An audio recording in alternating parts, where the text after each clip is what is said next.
Hello, welcome back to Psychotropic Release, where we talk about all things psychology, mental health, and psychedelics.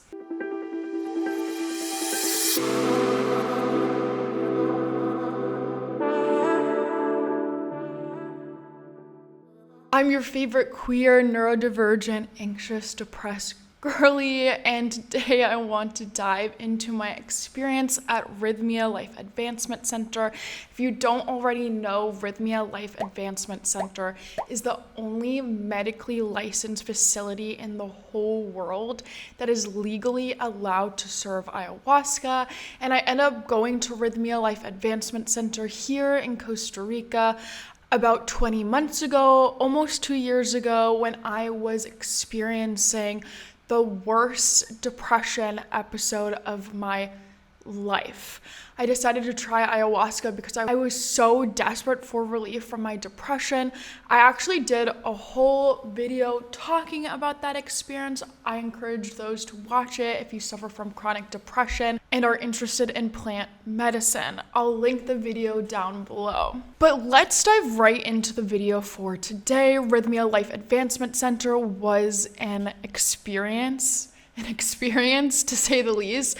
I was there for 1 week back in March 2021, and I could make a whole very long video going into every single detail and experience I had that week, from Rythmia itself to the food, to the lectures you have to attend, the people working there, to the ceremonies and my trips I had with ayahuasca. It was a super eventful week, and it's taken me quite some time to want to talk about Rythmia here on YouTube, just because the thought of making a video talking about my experience felt really overwhelming. I feel like I have so much to say that it would be such a long, complex video, but then after some time reflecting and thinking about it, I finally realized what I wanted to talk about. Now, before we get into why I would not recommend Rythmia for those who are neurodivergent, whether you have ADHD or maybe you're on the autism spectrum or identify as being a highly sensitive person, I will get into why I was pretty taken aback from my experience at Rythmia and why I honestly wouldn't recommend it to many people. But I do want to say that although overall I wouldn't recommend Rythmia, I do want to say that because Rythmia is the only place, or at least I'm pretty sure it's the only legal place in the world where one can participate in ayahuasca ceremonies, and because of that, they are able to have a well-rounded support system available for their clients, meaning they have an on-board psychologist there, they have paramedics at all of their ceremonies, they vet people physically and mentally before you're able to attend Rythmia. So from a medical standpoint, I do believe it's very safe. That's why I decided to go there for my first 4 ayahuasca ceremonies, because I was so scared to even participate in a ceremony and take one of the strongest psychedelic substances in the world, that I felt much more safe and comfortable knowing that a clinical psychologist was around if I needed him, and that they were prepared for medical emergencies. And while I did not enjoy Rythmia's actual ceremonies, I would completely understand if people feel comfortable going to Rythmia for ayahuasca simply because of their ability to provide medical and psychological care. That's why I went to Rythmia for the first time. If it's your first time with the medicine, or you just want to feel really physically and emotionally safe, which you should, by the way, when you decide to do a really intense psychedelic journey. And if having medical and mental health professionals available allows you to feel more secure for the experience, then by all means, consider Rythmia Life Advancement Center. Let's talk about why I would not recommend Rythmia. In short, the ayahuasca ceremonies I had experienced at Rythmia were extremely overstimulating and overwhelming, to the point where I actually feel like it could be potentially dangerous, and that the amount of environmental stimuli really took away from the magic of the psychedelic experience and the ceremonies as a whole. But let's talk about why I would not recommend Rythmia. In short, the ayahuasca ceremonies I experienced at Rythmia were extremely overstimulating and overwhelming, to the point where I actually feel like it could be potentially dangerous, and that the amount of stimuli, the amount of environmental stimuli, really took away from the magic of the psychedelic experience and ceremonies as a whole. First off, the average ceremony at Rythmia is 80 people, on average, 80 people, which is very high. It's a lot of people for a plant medicine ceremony. Typically, I would say ceremonies are anywhere from maybe even 6 to 8 people to 30 people at the most. So an average of 80 participants in one maloka is really populated and really dense. And again, this is the average. So I have heard that there will be over 100 people there at a time. And I think many people would agree with me that this just isn't safe. It's really unusual. The ayahuasca ceremonies that I have attended and my close friends and family have attended, which are much more authentic, are much smaller and more intimate.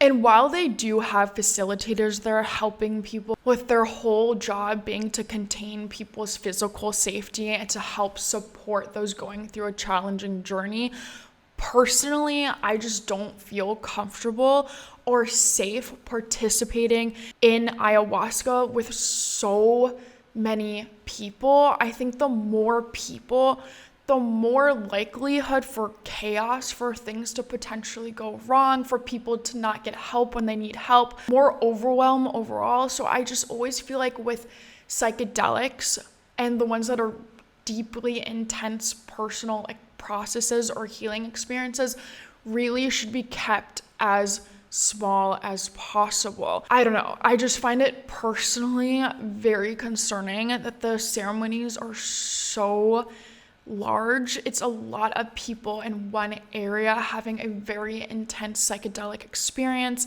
And to me, something just doesn't add up. Not only do I feel like it could be dangerous, as someone who is neurodivergent and identifies as a highly sensitive person, the amount of people alone is really overwhelming to me. Even when I'm not on a literal psychedelic or in an altered state of mind, I get overwhelmed with crowds and a lot of people in general, and noises, and just too much stimuli around me. I mean, that's literally what being neurodivergent and an HSP is. It's being ultra sensitive to your environment. So yeah, I don't like crowds. I literally don't even like to go to parties or bars with too many people in it. So the thought of tripping intensely with 100 people actually makes me want to have a panic attack. Like, it would be absolutely too much. And I think it would be too much for a lot of people. I can't handle crowds and people when I'm sober. So asking me to drink Aya and be with dozens of people is a huge stretch for me. And you're probably wondering how I got through the 4 ayahuasca ceremonies while I was there, and I will tell you, luckily, I went right after the pandemic, and I think because of this, there was only about 50, 60 people there, which is still big, but felt much doable for me.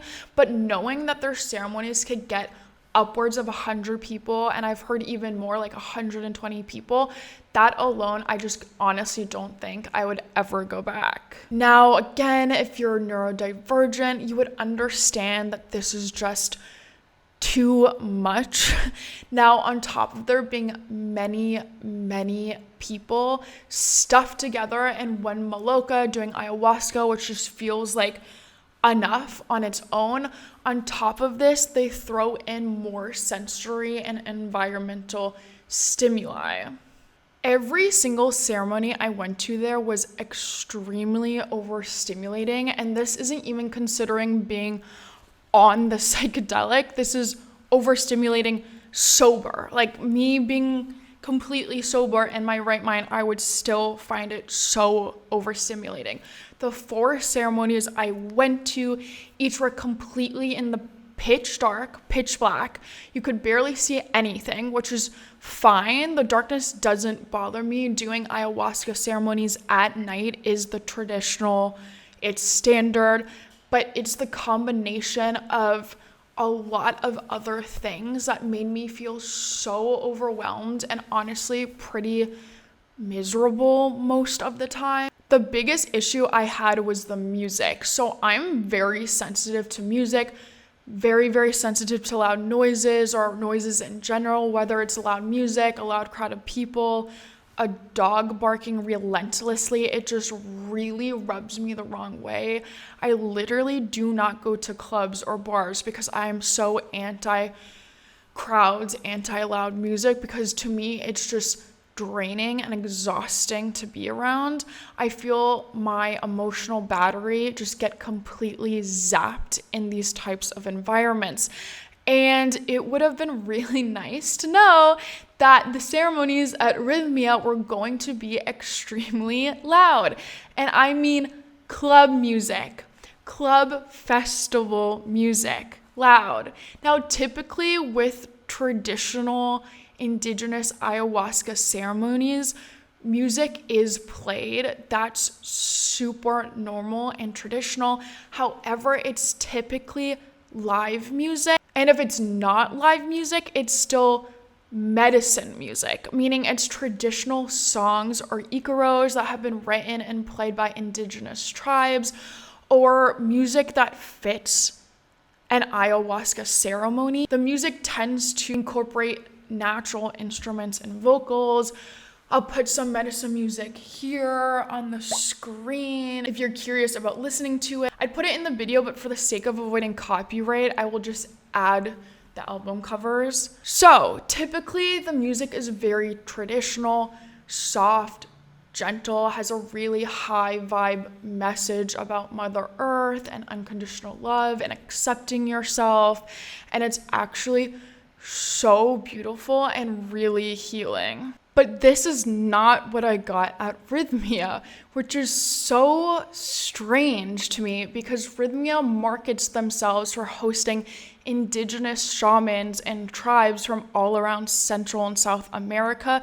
But for some reason, when I was there, I swear to God, all they played was electronic dance music at a sacred plant medicine ceremony. The first ceremony I attended, I kid you not, played Bassnectar for 6 hours straight on full volume, full blast, and I really couldn't believe it. I was stunned that such a highly regarded place was literally playing non-stop EDM music through their giant speakers in the Maloka. And I remember just finding it very, very off-putting, not only because the nature of the music itself seems so wildly inappropriate for the setting on so many different levels. I thought I was in some underground club somewhere, not an ayahuasca retreat. And what also really aggravates me is that the entire time you are there, they keep telling you to relax, surrender to the experience, surrender. And it's like, how could I surrender and relax into a psychedelic experience when I feel so distracted and overwhelmed by the music they are playing alone? To this day, I'm still so blown away and confused on how anyone would find that an enjoyable experience. Like, yeah, 100 of us gathered into one giant room, trip on one of the most intense psychedelic medicines in the world, and blare Bassnectar for 6 hours straight. And what is so bizarre to me is that, one, I find it to be a bit disrespectful to the traditional indigenous practices they claim to follow, and it really diverts from the real traditional use of ayahuasca, which on some level is disrespectful, I feel. And another thing I can't understand is if Rythmia is full of people who are psychologists and have a background in mental health and an understanding of mental illnesses, both from the Western approach and the indigenous South American approach, I don't understand why they would be okay with the loud music, because many people come to participate in ayahuasca in hopes of relieving mental health issues, and because they have literally thousands of visitors every single year, I would think that they would want to accommodate those working on themselves and their mental health. And while many people tend to have ADHD or are autistic or both, or are highly sensitive person, and to ask people who are very sensitive to stimuli to be in an environment that's so overwhelming with the music and the substance they are about to take, it just doesn't make any sense to me. It's very known that people who are neurodivergent or an HSP have a very difficult time with loud noises, large groups of people, overstimulating environments, and to me, it feels kind of inconsiderate that so many people with these tendencies will be coming to participate in ayahuasca, and yet they don't seem to care to make the ceremony as comfortable and easy as possible. I just think when you're doing ayahuasca, you're already being really brave and putting yourself in a situation that is going to inevitably be overwhelming in itself. And then to add more overwhelming stimuli on top of that experience alone, again, doesn't make sense to me. I really don't get the purpose of the extremely loud EDM music. The other thing is the smoke. There is a fire outside all night during ceremony, and it's literally someone's job to take the coal from the fire and blow the smoke from the fire all over the maloca. Rythmia says this is supposed to be energetic, like an energetic cleanse, to cleanse the environment, which I don't totally disagree with. I know this is a spiritual practice that they implement, but when it's pitch black, dark, EDM music blasting from above you, and then dense smoke being waved over people over and over and over again for hours, it really feels more like some type of nightclub than a respectful indigenous ceremony. Personally, I don't have an issue with smoke. I've been a smoker off and on for years. The smell and tasting, it doesn't bother me.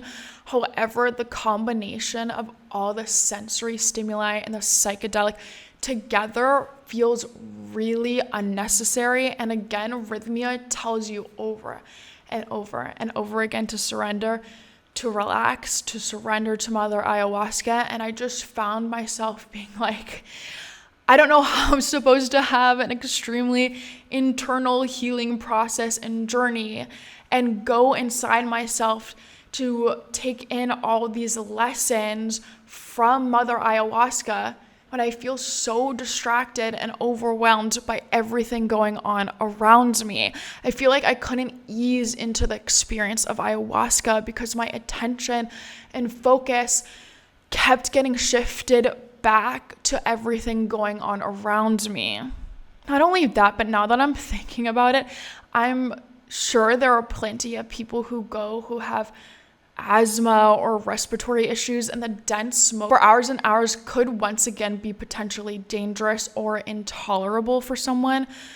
I think overall, when you're asking someone to go on a very intense psychedelic healing journey and do a lot of deep personal inner work, you'd think that they would want to make that inner work as easy as possible for their clients and accommodate many of them. So with the amount of people coming to Rythmia and the fact there's a clinical psychologist there, why wouldn't they be more considerate of people with mental health issues like ADHD or even PTSD, like CPTSD? that environment would be potentially really harmful and stressful and overwhelming. And with so many people with PTSD using ayahuasca for healing purposes more and more these days, I'm sure many people who have been diagnosed with PTSD have visited Rythmia. So I feel like I cannot be the only one who feels this way and is very confused by the concept they have with their ceremonies. Overall, I'm really glad I can say that I went to Rythmia, that I've had the experience of going there. I met a lot of people who have been there or continue to go there. That common experience in the plant medicine community is really cool. However, if you are looking for a true traditional ayahuasca experience, Rythmia definitely isn't it. It's very Western, it's very commercial, it's very much oriented towards Westerners. The retreat itself was nice. They have nice accommodations, a pool, a gym, a spa. The food was very fresh and good. Having medical professionals there is a huge plus. But if you're going to Rythmia for an authentic experience, I would not recommend it. And if you are neurodivergent or an HSP, I would really consider going somewhere that prioritizes having a gentle, easy, slow, intimate experience where they can personally accommodate you and listen to your wants and needs and desires and concerns. I know of plenty of other ayahuasca retreats around the world that I feel are much more, much more of a genuine, sincere, heart-centered experience rather than the commercialized Western attraction that I feel like Rythmia is trying to do with ayahuasca, which on so many levels is just not okay. If you want to hear more about my time at Rythmia, I could totally do another video going into the lectures that you attend and the more specific day-to-day events and schedule, but this is pretty much what I think of Rythmia. Am I grateful I went? Yes. Am I grateful for the experience? Yes. But I would not want to do it again, and I would be hesitant to recommend it to others for these reasons. Now, if you want to talk more about holistic mental health and psychedelics, you've come to the right place. I'd love for you to subscribe. Let me know if you've ever been to Rythmia or if you still would want to go to Rythmia in the comments below, and subscribe.